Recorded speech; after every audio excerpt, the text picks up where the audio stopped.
नमस्कार, आप सभी का संतोष जीएस क्लासेस में स्वागत है। मैं हूं ऐश्वर्य। आशा करता हूं कि आप सभी मस्त हैं, स्वस्थ हैं और सकारात्मक हैं। जैसा कि हम सभी लोग प्राचीन भारत के इतिहास का अध्ययन कर रहे हैं, इसमें हम लोग दिल्ली सल्तनत का अध्ययन कर रहे थे। दिल्ली सल्तनत में हम लोगों ने गुलाम वंश पढ़ा। गुलाम वंश के बाद हम लोग खिलजी वंश को पढ़ लिए थे। नोट हालांकि नहीं कर पाए थे, तो नोट उसको करा देंगे और खिलजी वंश में जो प्रमुख बातें हैं उन पे चर्चा करेंगे। लेकिन आप सभी से एक विनम्र निवेदन है कि यदि आपको वीडियो पसंद आए तो लाइक कीजिए, शेयर उसको कीजिए और कमेंट भी कीजिए, जिससे कि शिक्षक का जो है मनोबल कमेंट और आपके लाइक से बढ़ता है। आप यकीन मानिए, 1 घंटा पर डे दीजिए जो हमारे वीडियो को आप देखिएगा। इस सीरीज जब जीएस की पूरी कंप्लीट होती है, आप अपने को कितना परफेक्ट पाते हैं। एग्जाम में इसको आपको सीधे फायदा मिलेगा। जब देखेंगे आपको प्रश्न पत्र में सीधे प्रश्न मिलेंगे। जो हम पढ़ा रहे हैं काफी पुस्तकों का है, प्रीवियस ईयर क्वेश्चंस उसमें काफी डाले गए हैं। काफी बेहतरीन कंटेंट देने का प्रयास कर रहे हैं। तो आप लोगों का भी कर्तव्य है कि उसको देखिए। जो नोट करना चाहे तो नोट कीजिए, कॉपी पेन लेके उसे नोट करते चलिए, नोट्स अपने बना लीजिए और फिर आप उसको एग्जाम से पहले एक बार क्विक रिवाइज कीजिए, देखिए कितना उसका लाभ मिलता है। और ये पूरी सीरीज खत्म हो जाएगी तो हम एक टेस्ट की एक सीरीज चलाएंगे। तो आज हम आगे अपने टॉपिक पर बढ़ते हैं। गुलाम वंश के बाद हमने जो स्लेवरी वंश आया था, उसके बाद जो अगला वंश आता है, तो हमने बताया था गुल खिलाया तुमने सह लिया। ठीक है, तो गुल खिलाया क्या बताया था? गा फार गुलाम वंश, खिलाया फार खिलजी वंश, तुमने फार ताफार मैंने बताया था तुगलक, फिर सह लिया। सह लिया में मतलब क्या बताया? साफार सैयद और आप फिर ला से लोधी वंश। तो इस प्रकार हमको 2 वंश हम लोगों ने पढ़े थे। उसके बाद हम देखेंगे दिल्ली सल्तनत में ही, दिल्ली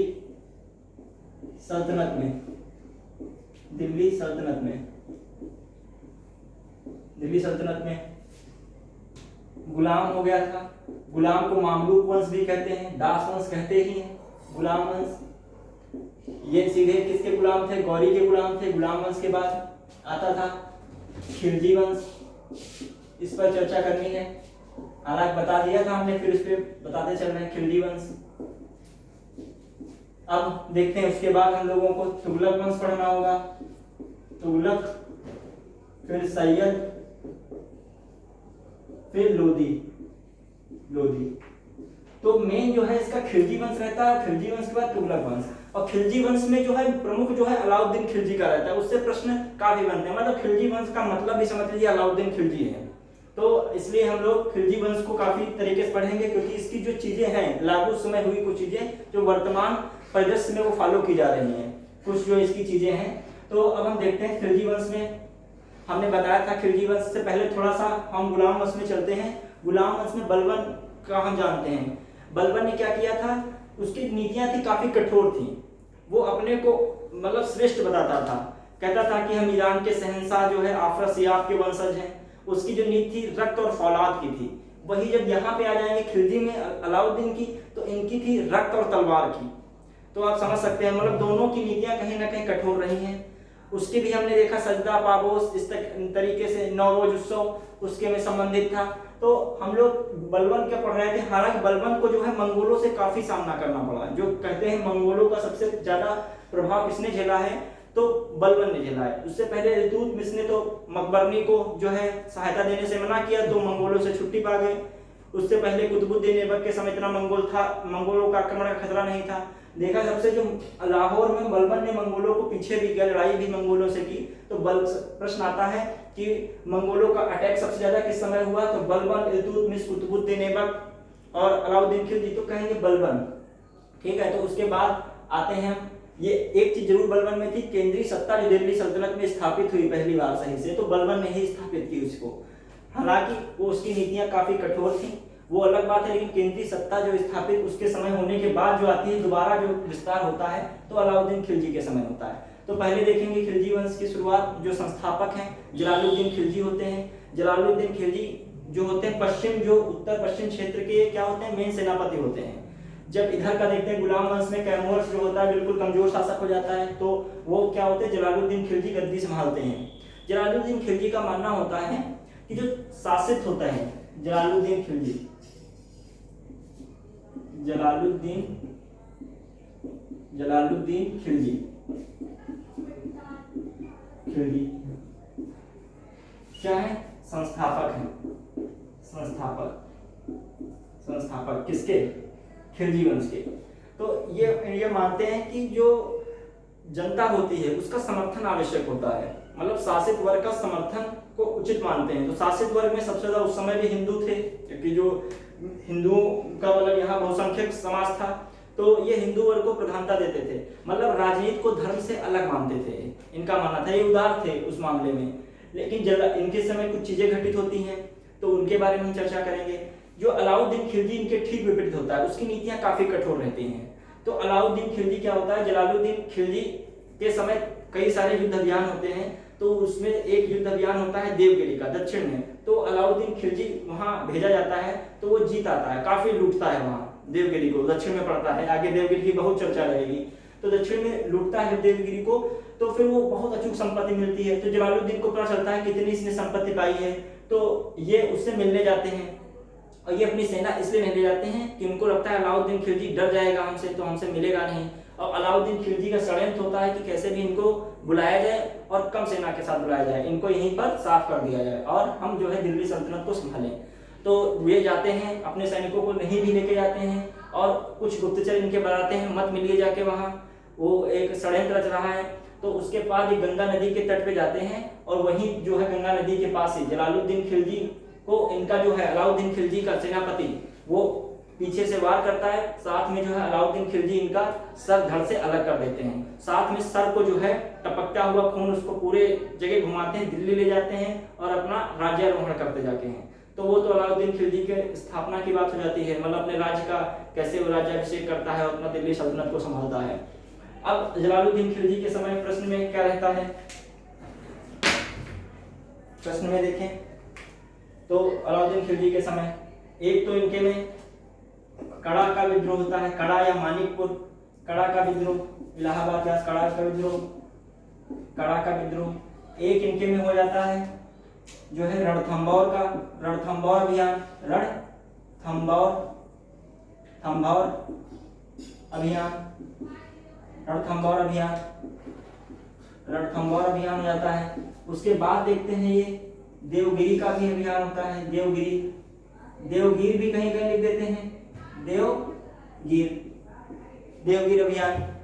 अब उसके बाद जो होता है इनके में जो है सीरी दौला, सीरी जो होते हैं फकीर होते हैं, सीरी फकीर जो है, फकीर सीरी, इनसे कुछ घटना इनमें प्रमुख घटित होती हैं, फकीर सीरी। तो एक तो कड़ा का विद्रोह जो होता है वो अलाउद्दीन खिलजी दबाता जाते हैं, अलाउद्दीन खिलजी करता है इसको, अलाउद्दीन खिलजी कर देता है। क्या ये होता है, इसको वहां पर दबाता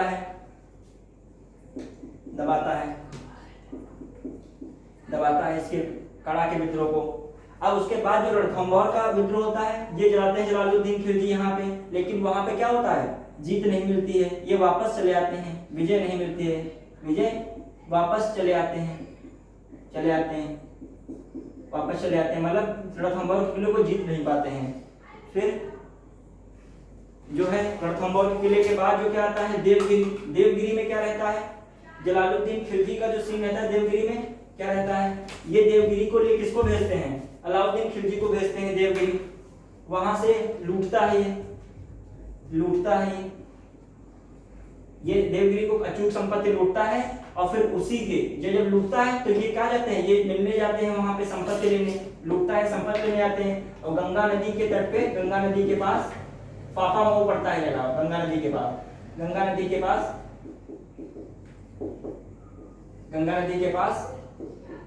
मार दिया जाता है।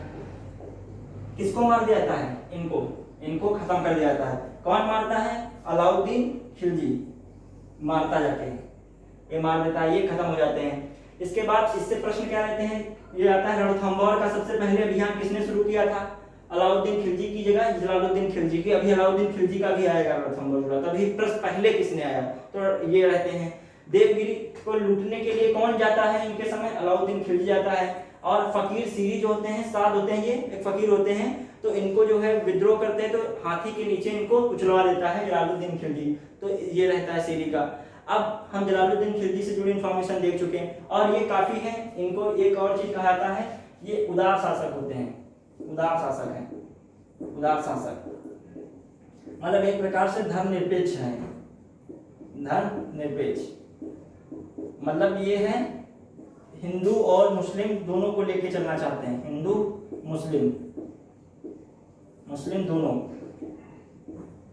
दोनों को लेके चलना चाहते हैं। मतलब ये समर्थन मानते हैं कि जहां शासन करना है वहां बहुसंख्यक समाज का समर्थन होना चाहिए। अब उसके बाद हम देखें जलालुद्दीन के बाद,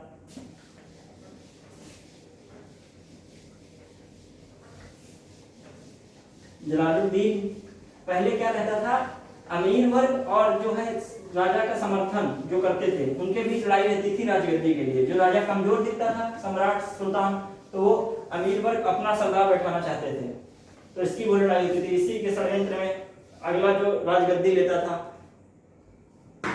इसके बाद जो है अलाउद्दीन खिलजी आते हैं। अलाउद्दीन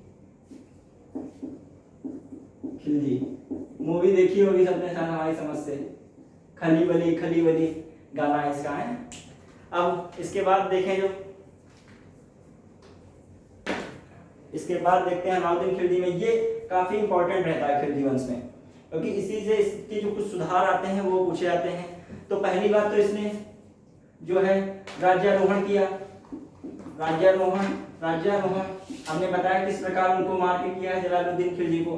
फिर इसके में जो आता है, ये जब गद्दी पर बैठता है तो इसकी कुछ चीजें होती हैं जो बर्नी इतिहासकार लिखते हैं इसके बारे में, कि यह जो है कहता है कि मैं जो हूँ स्वतंत्र हूँ, शरीयत के नियम और आदेश से मैं स्वतंत्र हूँ, मैं कुछ करूँ जो मेरा इच्छा करता है मैं वो कर सकता हूँ, जो मुझे सही लगता है मैं वो करता हूँ। मतलब मैं शरिया के आदेश का जो शरीयत है उसके आदेश को नहीं मानूंगा, उसके नियम के अनुसार नहीं चलूंगा। शरीयत के नियम और कानून के अनुसार अपने को अलग रखते हैं, स्वतंत्र रखते हैं। प्रश्न आ चुका है कौन सा शासक दिल्ली वंश का शरीयत से अपने को स्वतंत्र रखता है, शरीयत के नियमों से, तो ये स्वतंत्र रखते हैं। ये अपने को जो है विश्व विजेता बनाना चाहते हैं, विश्व विजेता और साथ ही में पहली बात, दूसरी बात एक अलग धर्म, एक नया धर्म बनाना चाहते हैं। तो एक नया धर्म बनाना चाहते हैं। अलाउल मुल्क इनका एक सेनापति, इनका खास व्यक्ति होता है, वो इनको अलग धर्म से मना कर देता है। ये सब नहीं संभव है, अपना राज्य पर ध्यान दो, धर्म चक्कर ना पड़ो, तुम जो कर रहे हो अपने हिसाब से ठीक है। और विश्व विजेता का सीन क्या रहता है, ये विश्व के सिकंदर को सोचने लगते हैं, तो इसीलिए इनको सिकंदर सानी की उपाधि भी लेते हैं। सिकंदर सानी, सपना होता है, दोनों सपने अधूरे रह जाते हैं, बस सोच ही बातें हैं। सिकंदर सानी तो एक उपाधि हो गई। पूछा था सिकंदर सानी कौन सा दिल्ली सल्तनत का सुल्तान था, उपाधि लेता है। और इनका जो बचपन का नाम पूछ लिया जाता है, अली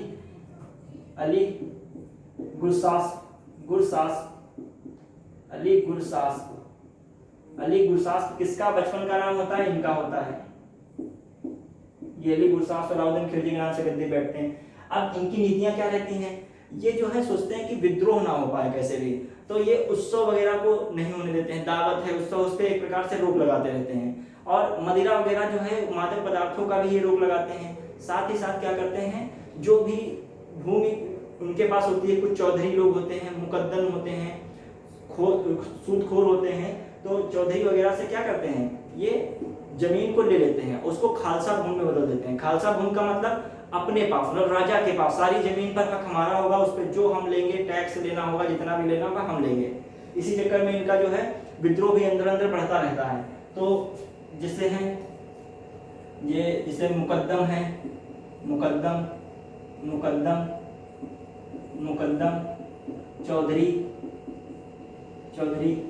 इनसे क्या है, भूमि का जो भूमि ले लेते हैं, भूमि ले लेते हैं जो इनके पास होती है, भूमि लेते हैं और उनको खालसा भूमि बदल देते हैं। खालसा भूमि मतलब राजा के अंडर में जमीन है, सब कुछ राजा के हाथ में, खालसा भूमि में बदलते हैं, और दूसरी बात, जो भी ये वैवाहिक संबंध कोई भी करता है तो बिना इनकी अनुमति से नहीं वैवाहिक संबंध हो सकता है। वैवाहिक संबंध के लिए अनुमति जरूरी है, वैवाहिक संबंध के लिए अनुमति चाहिए राजा की, के लिए अनुमति। और इनके हम देखें जो और ये क्या करते हैं, हमने बताया था अभी जो ये हैं जो उत्सव है, उत्सव वगैरह पर, उत्सव है, दावत है, इन पर नियंत्रण रखते हैं, दावत है पर प्रतिबंध एक प्रकार से है, प्रतिबंध रहता है, प्रतिबंध है। फिर और दूसरा है मादक, जो मादक पदार्थ हैं या मादक जो सेवन मदिरा वगैरह होती है, मादक पदार्थ पर निषेध रहता है, पर भी रोक लगाते हैं, ये निषेध है। तो इस प्रकार इनका जो है अलाउद्दीन का हम देखते हैं। अब इनके समय कुछ चीजें बहुत प्रमुख रहती हैं अलाउद्दीन के समय। इनके जो है कुछ अभियान होते हैं, वो प्रश्न पूछे जाते हैं इनके अभियान से संबंधित, तो उस पर हम चर्चा करेंगे। जो अलाउद्दीन खिलजी के अभियान है, जो अलाउद्दीन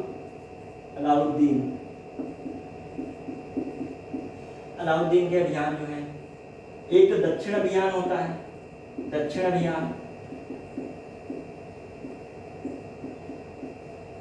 अभियान से पहले हम लोग एक उत्तर अभियान, तो उत्तर अभियान को पहले रखते हैं। एक यहाँ पर अलाउद्दीन खिलजी का अभियान है, उत्तर अभियान, उत्तर भारत का अभियान।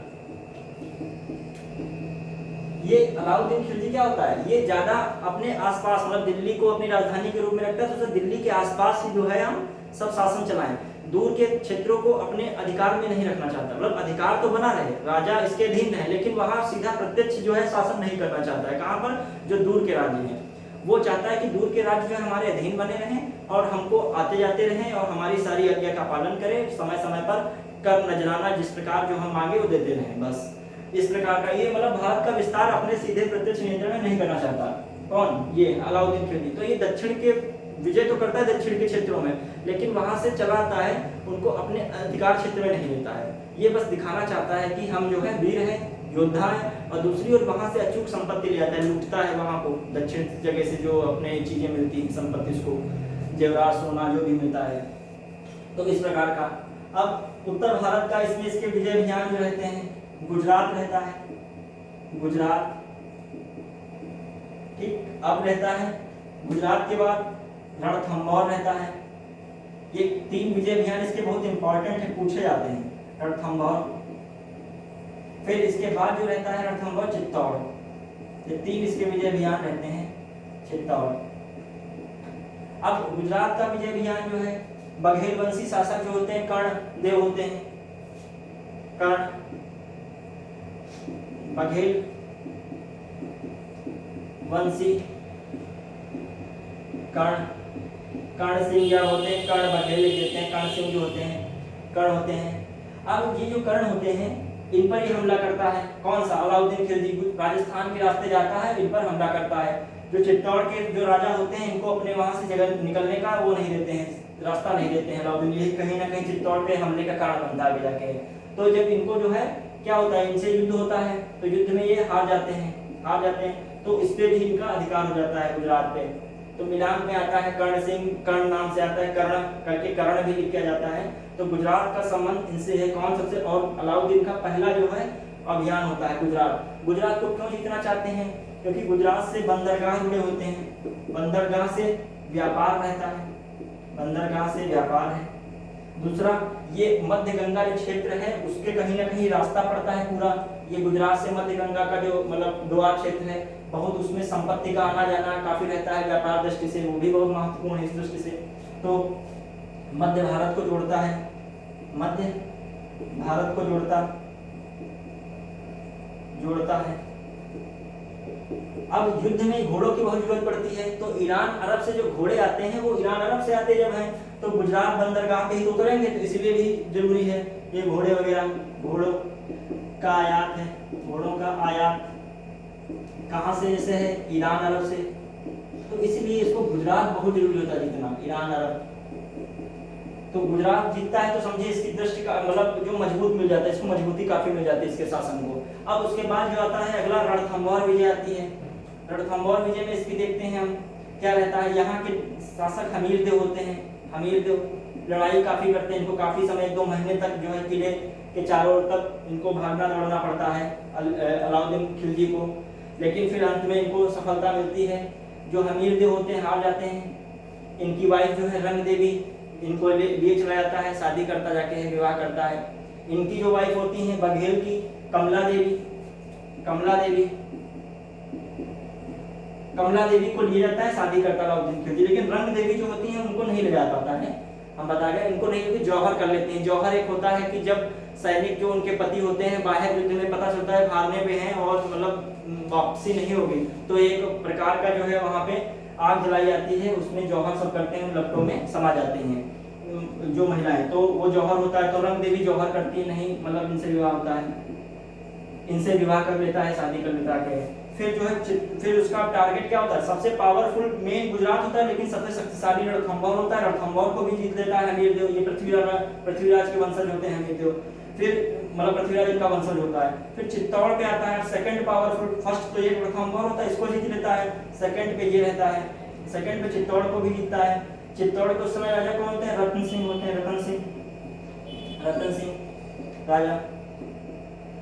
अब पद्मावत में जो है लिखा है मलिक मोहम्मद जायसी ने, ये कितना सत्य है कितना सत्य है, कुछ मतलब इसमें डाउट रहता है, कहीं कहीं वो किसी की तुलना करते हैं उसमें। 1540 में पद्मावत लिखी गई और ये किस्सा हो रहा है 1296-98 का, मतलब जो है इधर 1301 का लगभग, तो काफी बीच का समय का अंतर है। लेकिन तब भी माना जाता है कि जो पद्मावती है, पद्मावती को पाना चाहता था अलाउद्दीन खिलजी, इसलिए रतन सिंह से युद्ध करता है। तो ये कारण रहता है, कहीं कहीं कारण रहता है कि अलाउद्दीन को रास्ता वगैरह नहीं देते हैं चित्तौड़ जो इस पर हमला करने के लिए, तो दिल चिढ़ा रहता है, तो इसलिए हमला करते रखे हैं। और कहीं कहीं है पद्मावती को, तो एक ये सब इतिहास है, कहीं कहीं इसमें डाउट रहता है इतिहास में, कोई कुछ अपनी किताब में बताता है। पद्मावती से संबंधित जो है, जो मलिक मोहम्मद जायसी की पुस्तक है, पुस्तक पद्मावत है, पद्मावत में जिक्र है। पद्मावती के लिए अलाउद्दीन की लड़ाई करता है, रतन सिंह की पराजय होती है, अलाउद्दीन जीत जाता है उसमें। DS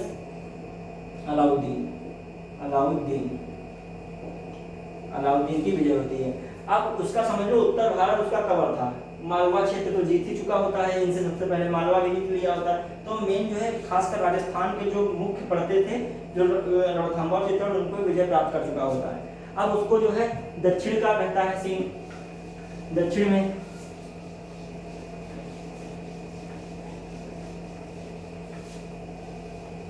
दक्षिण का सीन चलता है जब दक्षिण भारत में, तब वो जब गुजरात को जीत रहा होता है तो वो एक वहां से व्यक्ति को गिरफ्तार करके ले आता है बंदी बनाकर, उसका नाम मलिक काफूर होता है। गुजरात से जब जाता है यहाँ पे गुजरात से मलिक काफूर को ले आता है गुलाम के रूप में, मलिक काफूर को लाता है, उसकी सेना बंदी बना के ले आती है। मलिक काफूर 10,000 दिनारी कहलाता है, 1000 दिनारी के कहते हैं इसे। कुछ लोग कहते हैं हिजड़ा था ये मलिक काफूर। तो मलिक काफूर को लाता है बंदी बना के, वो अब अलाउद्दीन का सबसे खास बन जाता है, सबसे शक्तिशाली हो जाता है। ये सबसे शक्तिशाली है, शक्तिशाली सेनापति कह सकते हो, शक्तिशाली सेनापति रहता है, काफी निष्ठापूर्वक रहता है राजा के प्रति।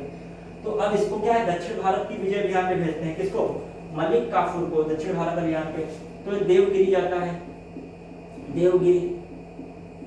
देवगिरी पे इन पे हमला करता है। यहाँ यादव वंश के शासक रामचंद्र होते हैं। याद नाम रखिएगा कि पूछा था मिलान में। अब देखिए रामचंद्र जो होते हैं, जब जलालुद्दीन के समय भी अटैक करता है, ध्यान दीजिएगा, हमने कहा लूटता जाके खूब जो है देवगिरी को, देवगिरी कहीं कहीं लिखा, देवगिर लिखा होता है, तो उसको लूटता है। तब रामचंद्र से कहता है इतना रुपया तुम जो इतना धन है हमको हर महीने दोगे, हर साल दोगे।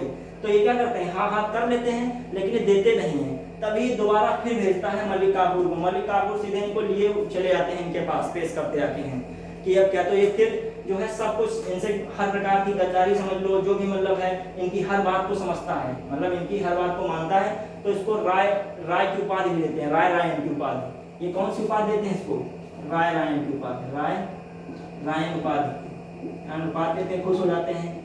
इसको राज्य वापस कर देते हैं, राज्य वापस, राज्य वापस।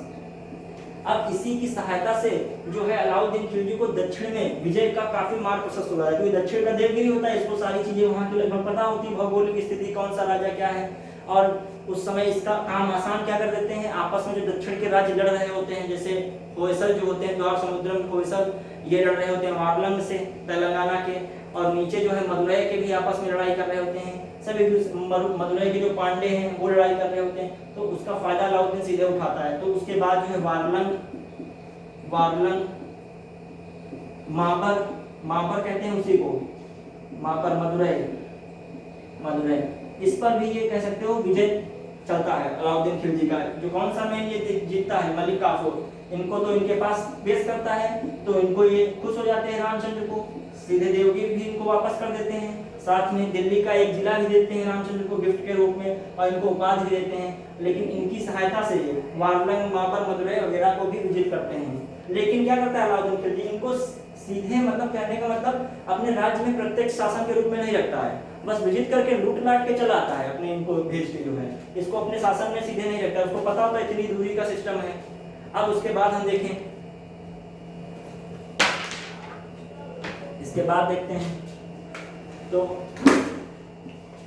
अब दक्षिण का इनका विजय गया। अब जो है इसके पे अब ज्यादा हम लोगों को इस पे डिस्कस नहीं करना है, इनके जो सुधार हैं वो पूछे जाते हैं, तो उस पर चर्चा करनी है।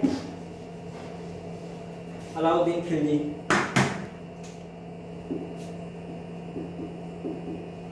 हाँ, अब इसमें सुधार जो है इनके जो सुधार, दीवाने इंसा,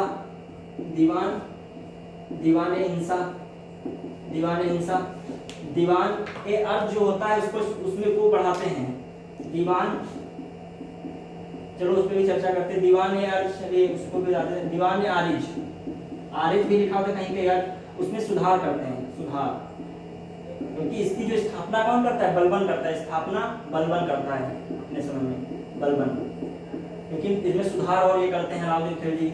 और ये क्या करते हैं, दीवान ए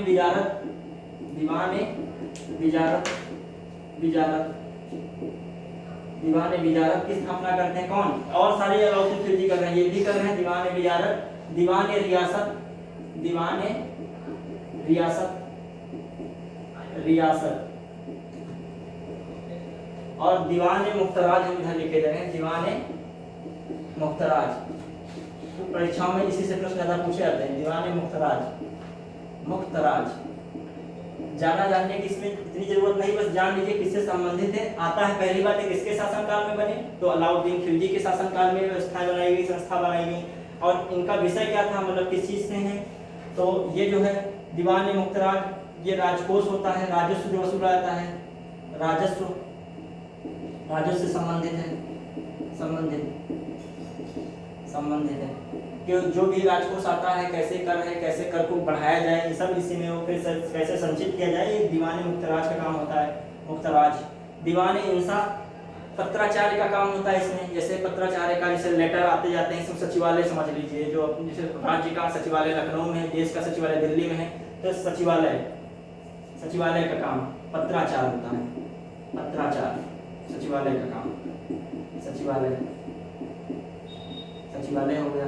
अब दीवाने आरिज, ये सेना में सुधार करते हैं, सैन्य व्यवस्था होती है, सैन्य व्यवस्था, ये थोड़ा सा देख लेते हैं, पूछा जाता है सैन्य व्यवस्था में देखते हैं, ये स्थायी सेना बनाते हैं, स्थायी सेना का निर्माण करते हैं। अभी तक मतलब स्थायी सेना हो गई, उसको पेंशन मिलेगी, सैलरी मिलेगी, सब व्यवस्था इन्होंने कर दी। खासकर पेंशन की इतना जिक्र नहीं था, मतलब नगद वेतन की व्यवस्था होती है, नकद वेतन देंगे, पहली बार नगद वेतन दिया जाता है सैनिकों को इनके समय में, दिल्ली सल्तनत में। अब दूसरी बात इनकी आती है, ये क्या करते हैं, नगद वेतन के बाद ये क्या करते हैं, एक अस्पा, दो अस्पा का सीन रहता है इनके। ये जो है एक अस्पा, दो अस्पा मतलब एक सैनिक के साथ एक घोड़ा रहेगा, दो घोड़े एक सैनिक के साथ, जब एक घोड़ा थक जाए दूसरा घोड़ा, तो एक अस्पा, दो अस्पा की व्यवस्था कर देते हैं। और ये क्या करते हैं, एक घोड़ा, घोड़ा एक होगा और इसमें दो घोड़े। अब जो है दाग, दाग मतलब घोड़े पे दाग भी लगा दिया जाता है, जिससे कि है वो नाल में लगता है दाग, दाग मतलब पहचान हो जाती है। वरना क्या होता है, कमजोर घोड़े होते हैं उनको अपना कमजोर घोड़े को उस घोड़े में शामिल करवा लेते हैं, उनकी काउंटिंग करा के पैसे ले लेते हैं। मतलब एक घोड़ा को दो दो बार दिखा के उसका खाने का, रहने का, उसका पैसा लिया जाता था। उसको पकड़ने के लिए, उस चीज को पकड़ में आ जाए तो दाग चला देते हैं। और हुलिया व्यवस्था, हुलिया, हुलिया ये है घोड़े से संबंधित होता है। हुलिया में सैनिक, घोड़े की पहचान, की पहचान और सैनिक की इसमें। हुलिया में क्या, सैनिक की जो भी है कैसे क्या उसका विवरण है सब लिखा जाता है, हुलिया उसका हो जाता है। तो ये इतनी चीजें सैन्य व्यवस्था में करते हैं। दीवान विजारत क्या रहता है, दीवान विजारत पे ये वित्त रहता है, वित्त व्यवस्था संबंधित, वित्त व्यवस्था, वित्त व्यवस्था, व्यवस्था, वित्त व्यवस्था का रहता है। दीवान रियासत में बाजार संबंधित हो जाता है, बाजार, बाजार की व्यवस्था, बाजार व्यवस्था जो है ये गुप्तचर बहुत इनका टाइट सिस्टम होता है, ये गुप्तचर बहुत रखते हैं। तो गुप्तचर में क्या रहता है कि इनके जो गुप्तचर होते हैं उनको बरीद कहा जाता है। वो घुमा करते हैं, वो अमीरों की क्या गतिविधियां हैं, बाजार में किस प्रकार के जमाखोरी, मुनाफाखोरी इस तरीके की चल रही है, घटतौली है, तो और राजा के पीछे क्या षड्यंत्र हो रहे हैं, तो उनको सबको इनको देते रहते हैं, सीधे अलाउद्दीन खिलजी से संपर्क में रहते हैं। तो इनके समझ लीजिए गुप्तचर मान लीजिए, गुप्तचर बहुत गुप्तचर टाइप व्यवस्था होती है इनके में। जो सीधे सैन्य व्यवस्था इसको जो है कह सकते हो बाजार की व्यवस्था, इसको सबको नियंत्रण रखते हैं, बरीद होते हैं, बरीद से वो बरीद कहा जाता है। तो इस प्रकार हमने देख लिया। अब आता है इनके में जो आप आगे पढ़ेंगे, इनके में कर क्या व्यवस्था, राजस्व की क्या व्यवस्था है। जब दीवान में मुक्तराज की हमने बात की, जो कोष इकट्ठा होता है उसकी क्या व्यवस्था होती है। इनके में राजस्व व्यवस्था देखते हैं, वो राजस्व व्यवस्था इनकी काफी प्रसिद्ध रहती है।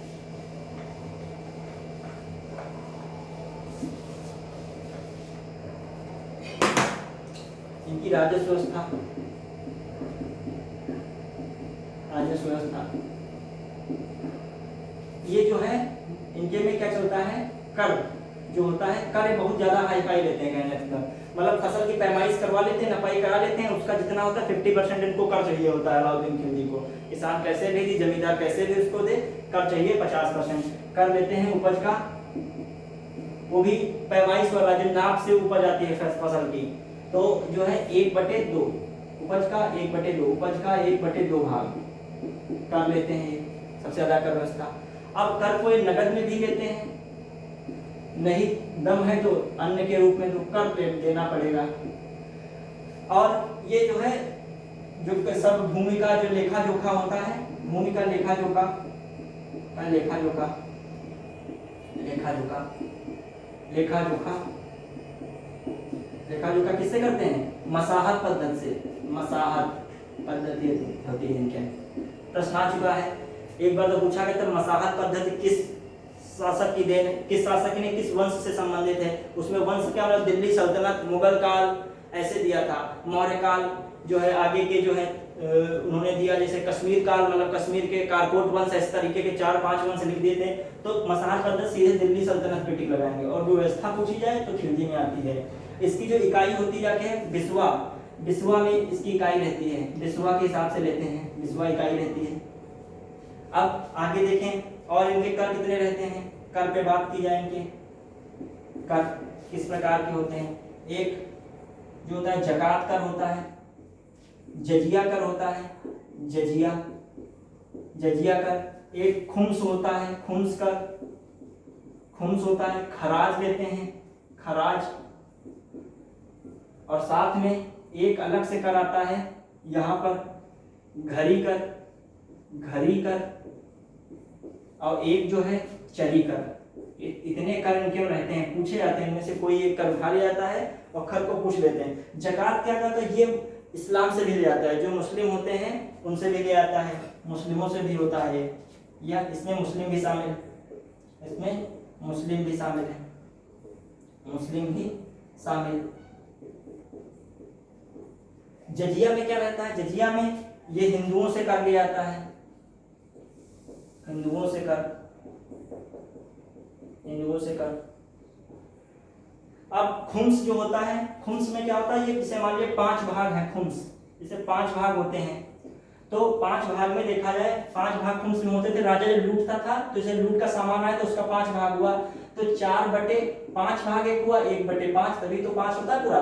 तो पहले के जो शासक थे वो 1/5 स्वयं लेते थे, स्वयं, और 4/5 अपना लेते थे। 4/5 सैनिकों को खर्च करते थे और चीजों पे खर्च करते थे, राज्य पे, सैनिक पे। लेकिन इसने क्या किया है, अपने को ले लिया, स्वयं को सैनिकों पे खर्च किया 1/5 और स्वयं को लिया अलाउद्दीन खिलजी।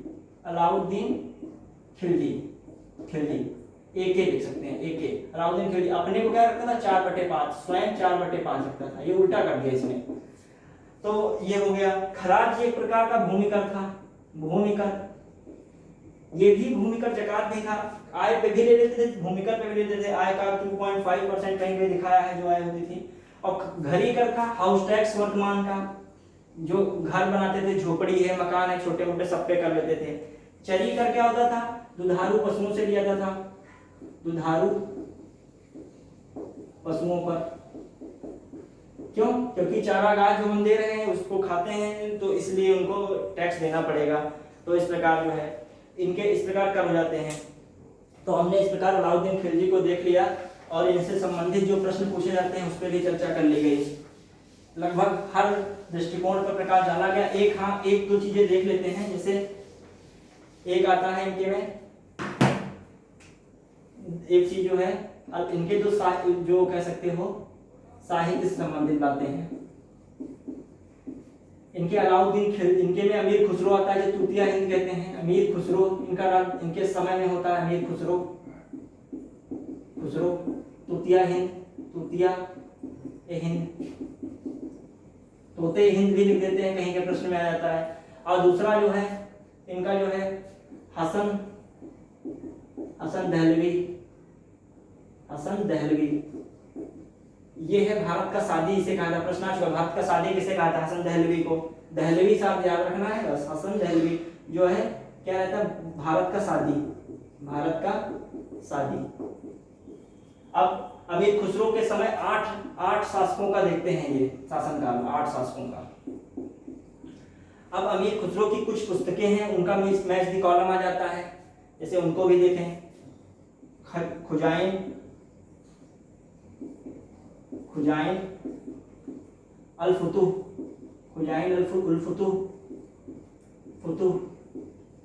और एक मुफ्ता उल फुतूह, खजाइन उल फुतूह सबसे इंपॉर्टेंट है इनकी। मुफ्ता उल फुतूह ये फिरोज शाह तुगलक संबंधित है। अब जो है ये खजाइन उल फुतूह का प्रश्न पूछा जा चुका है। अब देखते हैं अमीर खुसरो का। अमीर खुसरो इनका हो गया में। इनके बाद जो आते हैं वो अब अगले में पढ़ेंगे। तो अब देखें तारीख फिरोज शाही जो होते हैं उनके अलग लेखक हैं, उनके ऊपर चर्चा करते हैं जब अगले में आते हैं, जब राजा के बारे में, अगले सम्राट में जिनका वर्णन होगा। अब हम देखेंगे किसका, इनके बाद जो एक शासक हैं आते हैं खिलजी वंश में, मुबारक खिलजी, मुबारक शाह या कह सकते हो मुबारक शाह। प्रश्न एक बार आया है, मतलब पूछ लेता कभी कभी, स्वयं को खलीफा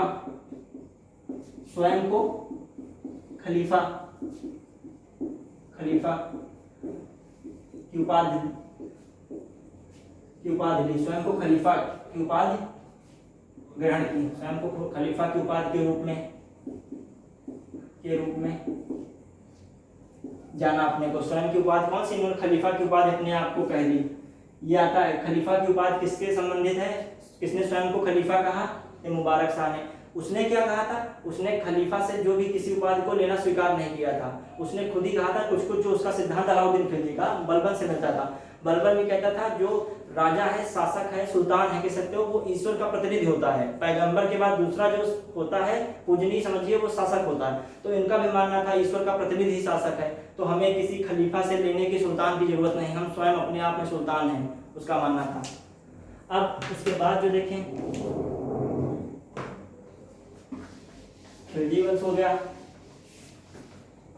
अब ज्यादा तो नहीं है इसमें। इसके बाद देखते हैं तुगलक वंश, तुगलक वंश।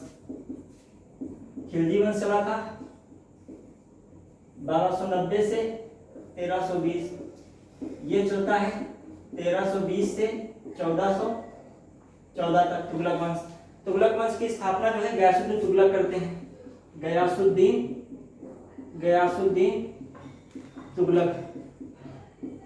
तुगलक। ये गाजी मलिक की उपाधि इनके पास रहती है, गाजी मलिक। कहीं कहीं आता है तुगलक वंश की स्थापना किसने की, गाजी मलिक आ जाता है, गयासुद्दीन नहीं आता है, गाजी मलिक। ठीक, ये उपाधि इनकी रहती है। ये गयासुद्दीन तुगलक काफी योग्य शासक होते हैं जो है, ये मतलब इनका जो शासन रहता है, ये पहली बात तो ये विद्वान टाइप के होते हैं, ये विद्वान होते हैं। दूसरी बात, सबसे पहले नहरों का निर्माण, सबसे पहले सिंचाई के लिए नहरों का निर्माण कराया इन्होंने ही, भाई साहब ने। अब गयासुद्दीन तुगलक के बाद अब क्या हुआ, इनके में एक और चीज रहती है, कर भी उपज का जो है, उपज का ज्यादा नहीं लेते हैं, उपज का 1/3, वो 1/2 लेता है।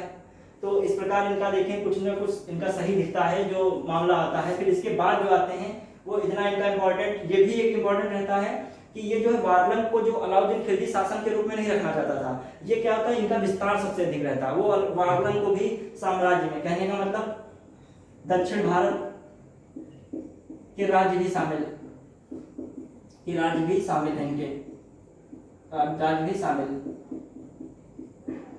इनका जो शासन है वो साम्राज्य विस्तार अत्यधिक है, साम्राज्य विस्तार अत्यधिक।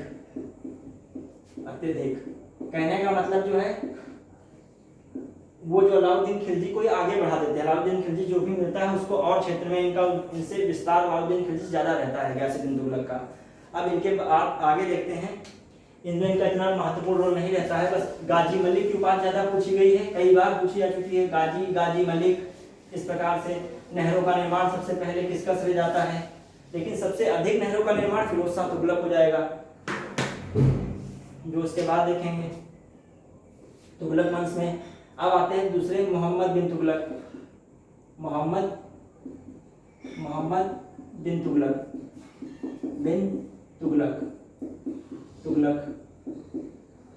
ये जो है MBT, अब शॉर्ट में इसमें लिखेंगे। जो मोहम्मद तुगलक का क्या सीन रहता है, ये जो है काफी, ये भी विद्वान होता है लेकिन अधीर होता है, इसको धैर्य नहीं होता है। ये खगोलविद भी होता है, इसको एस्ट्रोलॉजी के बारे में भी नॉलेज होता है, और जो है साइंटिस्ट टाइप का भी होता है, वैज्ञानिक भी होता है, और गणित भी इसकी काफी अच्छी होती है। तो ये एक प्रकार से योग्य ये भी है, दार्शनिक इसका कह सकते हैं, खगोलविद है, खगोलविद, गणित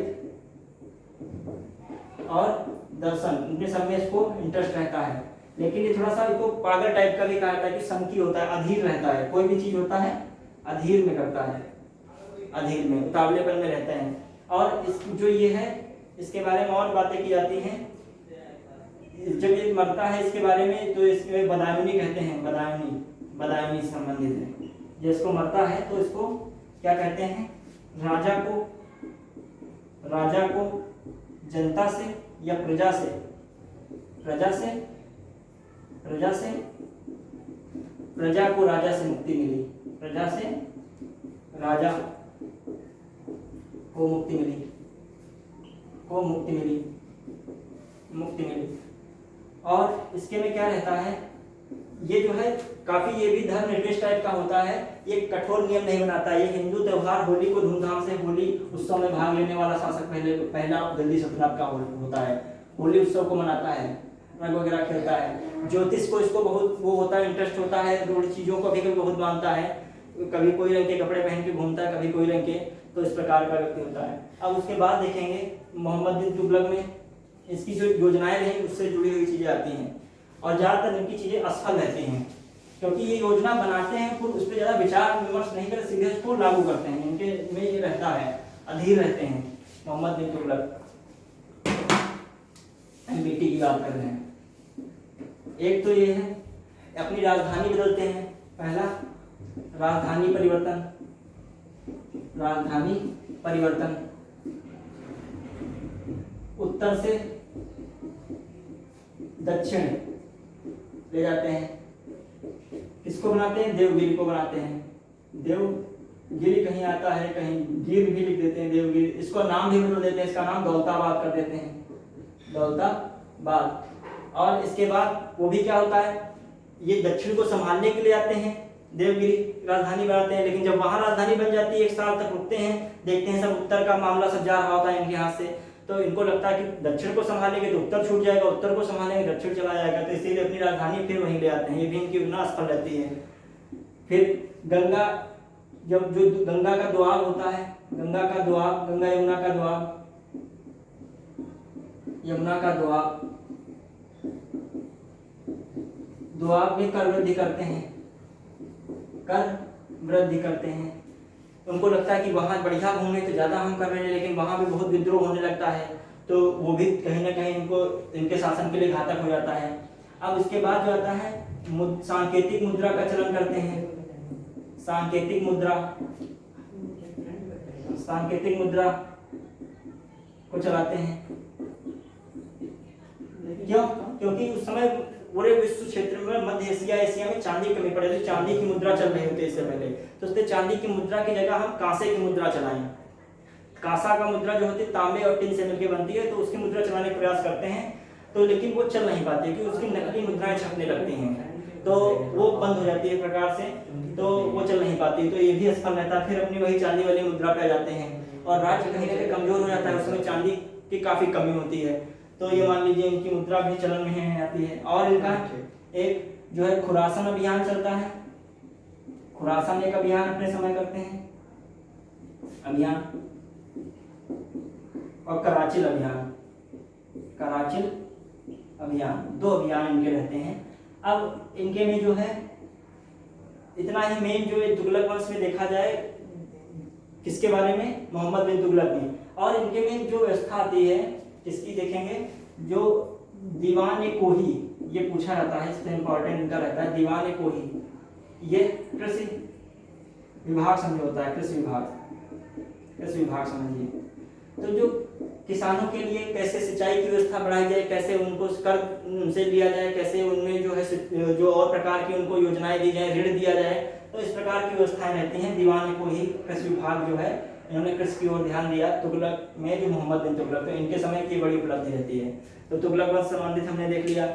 और कुछ चीजें जो है इनके समय घटित होती हैं, एक तो है 1336 में हरिहर बुक्का जो होते हैं, हरिहर बुक्का, हरिहर बुक्का 2 भाई होते हैं, ये क्या करते हैं? विजयनगर साम्राज्य की स्थापना करते हैं, विजयनगर साम्राज्य की स्थापना, साम्राज्य की स्थापना, स्थापना।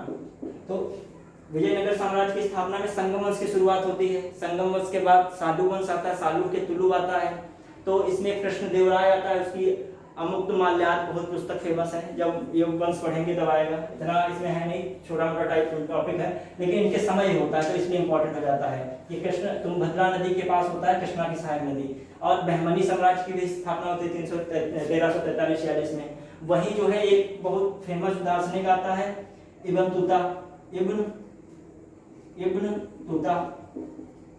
तुता आता है 1333 में। इन्हीं के समय मोहम्मद बिन तुगलक, इसकी पुस्तक रहला है, ये पूछा जाता है। और ये कहाँ से आते हैं? मोरक्को से आते हैं, अफ्रीका का एक देश पड़ता है मोरक्को, मोरक्को से आए, रहला लिखा। मुगल इनके मोहम्मद बिन तुगलक के बारे में उस समय इनके उसमें जिक्र रहता है, राज व्यवस्था के बारे में जिक्र रहता है। तो इस प्रकार मोहम्मद तुगलक का हम जाने। अब जो आता है फिरोज शाह तुगलक,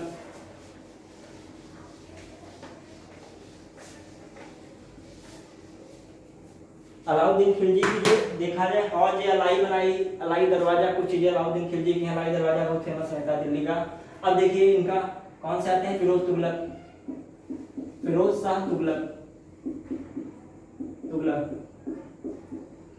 जो मोहम्मद बिन तुगलक के समय क्षेत्र काफी विस्तार होता है, दक्षिण भी पूरा कब्जे में होता है इनके दिल्ली सल्तनत के, इधर पूर्व में भी, इधर जो है पश्चिम में भी क्षेत्र काफी इनका होता है, जो क्या कह सकते हैं मोहम्मद बिन तुगलक का। लेकिन फिरोज शाह तुगलक में साम्राज्य का विस्तार कम हो जाता है, साम्राज्य कम हो जाता है,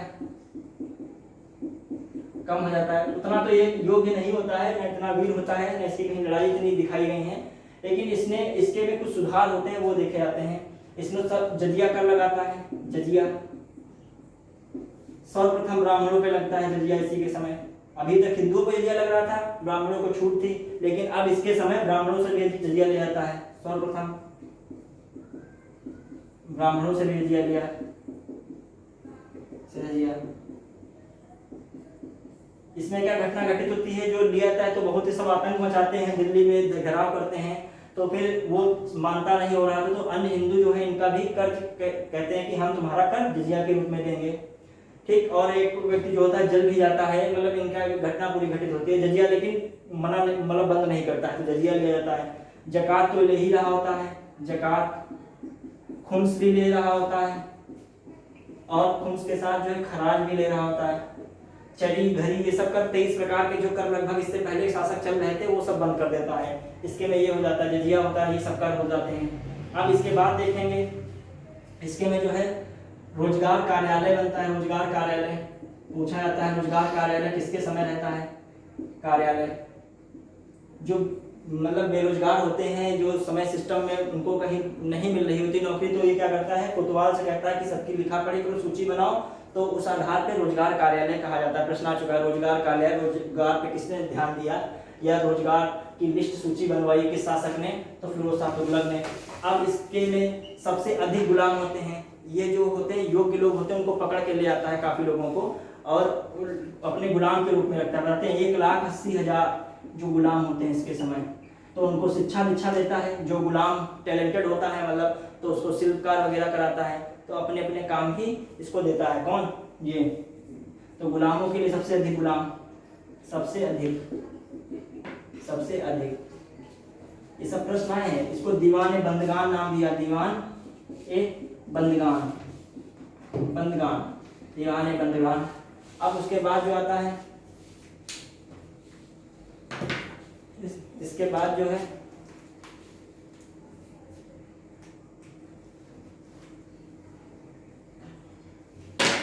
इसके बाद देखेंगे दीवान एक बंदगान, और इनके बाद जो कुछ आते हैं उन पर भी चर्चा करते हैं, प्रश्न पूछे जाते हैं। दीवान एक खैरात बनाता है, ये दीवान एक खैरात, दीवान एक खैरात, दीवान एक खैरात। ये क्या होता है, गरीब जो महिलाएं होती हैं उनको ये शादी के लिए रुपए देता है, पैसे देता है, धन जो भी चल रहा होता है उस समय मुद्रा के रूप में उनको देता है। गरीब लड़कियों के लिए धन, गरीब लड़कियों के लिए, लड़कियों को मदद किसके लिए? शादी के लिए, शादी के लिए आर्थिक मदद देता है, खास कर मुस्लिमों के लिए रहता है, इससे मुस्लिमों के लिए, मुस्लिम लड़कियों के लिए। अब दीवान खैरात के बाद देखते हैं ये दारुल सफा जो होता है, दारुल सफा, दारुल सफा जो है अस्पताल का करता है ये, यहाँ बेस्ट हकीम होते हैं, अच्छे कोटि के हकीम रखे जाते हैं, ये अस्पताल होता है, अस्पताल इलाज के लिए। तो इस प्रकार जो इसके में देखेंगे सबसे अधिक नहरों का, सबसे अधिक यहाँ पे लिखते हैं, इसी के समय सबसे अधिक नहरों का निर्माण होता है, सबसे अधिक नहरों का निर्माण, नहरों का निर्माण क्यों? उसी में कई नहरें निकलती, जिसमें एक निकलती सतलज से, सतलज से निकल रही है, एक यमुना से निकल रही है, सतलज से हो गई, यमुना से, ये नहरें होती हैं, काफी फेमस नहरें होती हैं, और इन्हीं से सिंचाई करवाता है। सिंचाई जब करवाता है तो उसका टैक्स लेता है, मतलब इन नहरों की सिंचाई तो देगा लेकिन उसके लिए भी कर मिलेगा, तो उस कर को, सिंचाई कर को प्रश्न पूछा जाता है। सिंचाई कर हक भी कहीं कहते हैं, हक के सर्व जो एक कर होता है ये लिया जाता है सिंचाई कर। हक के सर्व में हक कैसे लिख देते हैं, हक के सर्व, हर में सर्व लिख देते हैं, तो मतलब इस तरीके का शब्द आएगा, तो सिंचाई कर हो जाता है। अब हम देखते हैं लगभग इनके में अनुवाद विभाग भी इनके समय में होता है, तो इनके में दो खास याद रखने हैं, दीवान बंदगान और दीवान खैरात, जो ये दो रहते हैं। अब जो है कुछ अधिकारी विभाग के नाम है, प्रश्न पूछ लिए जाते हैं उनसे संबंधित, तो उसके बारे में लिख के जो है हम लोग। अब उसके बाद सैयद वंश, पहले सैयद वंश देख लेते हैं। सैयद वंश, सैयद वंश इतना कुछ है नहीं इसमें। इसमें कौन से रहते हैं, सैयद वंश में कौन से रहते हैं, कब आता है 1414 से 1450। इनसे पहले थोड़ा चलते हैं। सैयद वंश से तुगलक वंश के अंतिम शासक जो होते हैं, तुगलक वंश के अंतिम कौन होते हैं, अंतिम शासक पे देखते हैं नसरुद्दीन महमूद।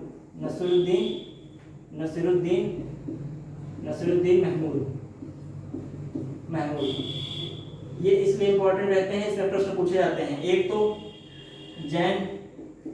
जौनपुर का सरकी संवत जो है, जौनपुर में सरकी वंश की स्थापना, सरकी वंश बना इनके समय में। और दूसरा क्या रहता है, इनके समय तैमूर रंग का आक्रमण होता है, तैमूर रंग का आक्रमण। काफी लोग इसमें पावरफुल होता है तैमूर रंग मध्य एशिया वगैरह में। तो जब भारत पर आक्रमण करता है तो भारत को छिन्न विच्छिन्न कर देता है। कह सकते हो कि गुलाम वंश को पूरी तरीके, जो गुलाम दिल जो आता है, खिलजी तुगलक, पूरा जो है इन्होंने जो भी सिस्टम बनाया था सबको एकदम नाश कर देता है, दिल्ली सल्तनत को एकदम तबाह कर देता है, निकल जाता है। जो भी यहाँ होता है लूटपाट करता है, मारता है, बहुत मतलब कत्लेआम करता है और चला भी जाता है। उसी का जो आखिरी में एक जो सेनापति कह सकते हो, कमांडर जो होता है, सैयद वंश को चलाता है खिज खां।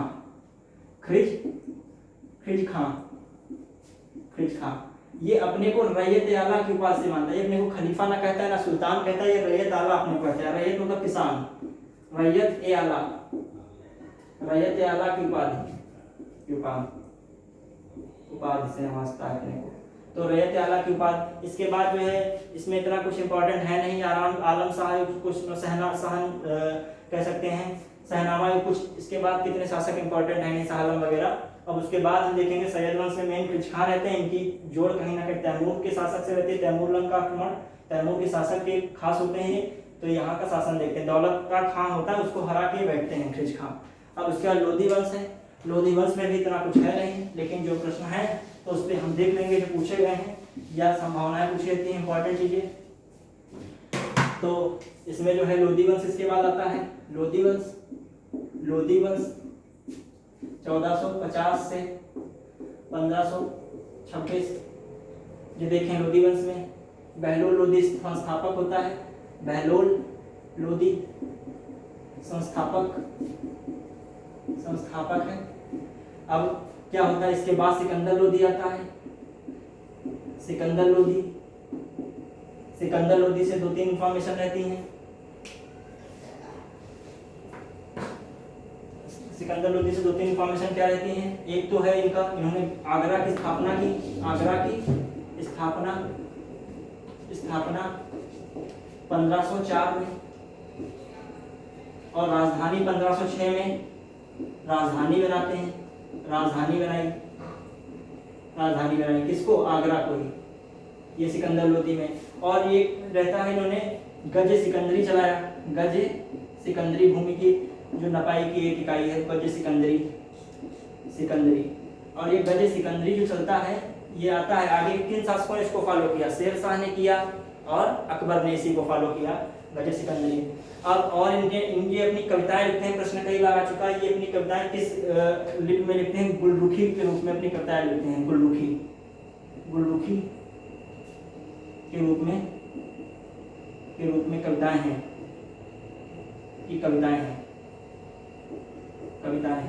तो गुलरुखी क्या है, किससे संबंधित है, कविताओं संबंधित है, किससे, सिकंदर लोधी लिखता है इसमें अपनी कविताएं गुलरुखी के रूप में। अब आगे देखते हैं सिकंदर लोधी के बाद, इनके बाद जो आता है अंतिम शासक जो है इब्राहिम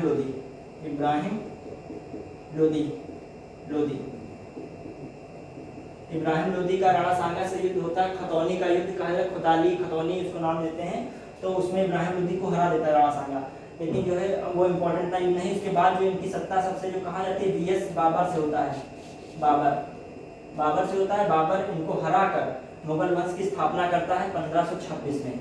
और किस युद्ध में हराता है, पानीपत का प्रथम युद्ध। बहुत बार पूछा गया है, पानीपत का प्रथम युद्ध। पानीपत का प्रथम युद्ध 1526 में होता है। इब्राहिम लोधी बाबर के बीच में बाबर हार जाता है, ये लोधी हार जाता है, बाबर जीत जाता है और मुगल वंश की स्थापना करता है। हम लोग मुगल वंश पढ़ेंगे, वही समझ लिए, फिर दिल्ली सल्तनत और मुगल वंश के वही मध्यकाल पूरा हो जाता है। अब बाबर स्थापना कर दिया, अब उसके बाद इसकी पूरी घटना होती है, यही बुलाते हैं कहीं ना कहीं बाबर को, बाबर इन्हीं को फिर बाद में खत्म कर देता है। अब जो बात आए ये तो हो जाता है, अब कुछ चीजें पूछी जाती हैं तो उनके बारे में देखते हैं। जैसे कुछ अधिकारी वर्ग के नाम हैं वो आते हैं, जैसे दीवाने, इंसाए दीवान जो है, आरिज दीवान क्या है, तो इनके देख लेते हैं। आरिज ये दीवान अधिकारी है, ये क्या है, अधिकारी किससे संबंधित है, इंसाए दीवान, इंसाए आरिज मुमालिक है, मुमालिक आरिज मुमालिक, इंसाए मुमालिक, फिर देखते हैं आगे इनके देखेंगे, मुस्तौफिक एक मुमालिक जो है, और जो देखें ये मुमालिक हो गए अमीर बाहर, अच्छा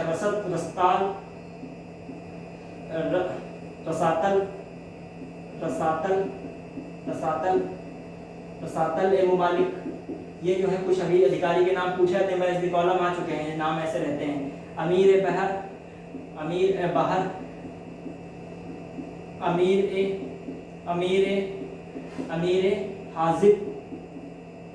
अमीर हाजिब, अमीर मजलिस, या आप ऐसे लिखते चलिए वो याद हो जाएगा, मजलिस। फिर जो है क्या आता है, सोहना जो है, सहना मंडी कहेंगे, लिखते थे सहना मंडी। फिर कोतवाल, यहाँ पे लिखते हैं कोतवाल इसे कहते हैं, अधिकारी के नाम है ये। फिर कुजुल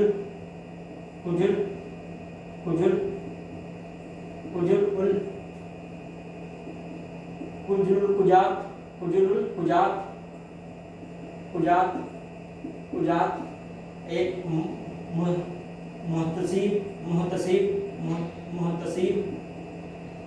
मुहतसिब जो है, मुफ्ती, सद्र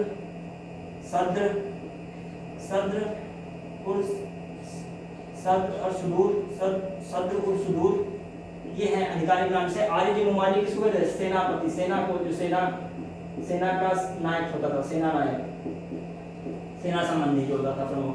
जो इंसान मुमालिक जो पत्राचार संबंधी जो अधिकारी होता था, पत्राचार अधिकारी।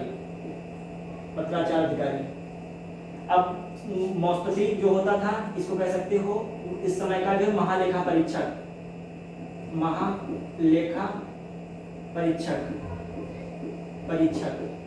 मतलब जो होता है ये सब आय व्यय का जो है संपत्ति का विवरण करता है, लेखा जोखा जांच करता है, सबकी लेखा जोखा तैयार रखता है, कितना खर्च किया राज्य ने, कितना किया। रसातल ने मुमालिक विदेश मंत्री समझ लिए, विदेश मंत्री, विदेश की चीजें देखता है, विदेश से संबंधित मामले। अमीर बहर जो था नौसेना जलमार्ग। फिर जो है अमीर हाजिब जो शिष्टाचार का ध्यान रखता है, शिष्टाचार, दरबार जो है, शिष्टाचार बनाए रखना, दरबारी शिष्टाचार का ध्यान रखना, को बनाए रखना। दरबारी जो शिष्टाचार है उसको नियम बनाए रखना।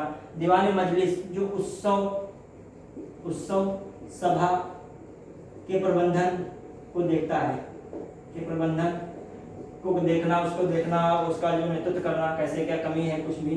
सहना मंडी जो है बाजार की देखरेख करना, बाजार की देखरेख को जांच करना, एक इंस्पेक्टर कह सकते हो। ये जो है शांति व्यवस्था के लिए उत्तरदायित्व, शांति व्यवस्था बनाए रखना, जो पुलिस इस समय बनाए रखना। ये कुजुल फुजान न्याय का अधिकारी होता था, कुजुल एक कुजाल न्याय अधिकारी।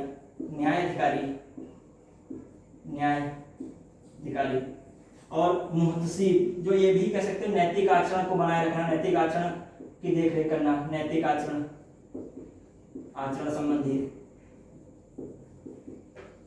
अब मुफ्ती जो धर्म की व्याख्या करता है, धार्मिक व्याख्या, धार्मिक व्याख्या करने वाला।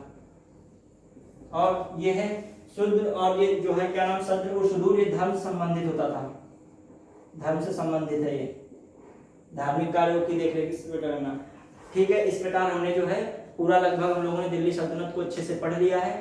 जो वीडियो समझ में आए तो सब्सक्राइब भी जरूर करिएगा। धन्यवाद, जय हिंद।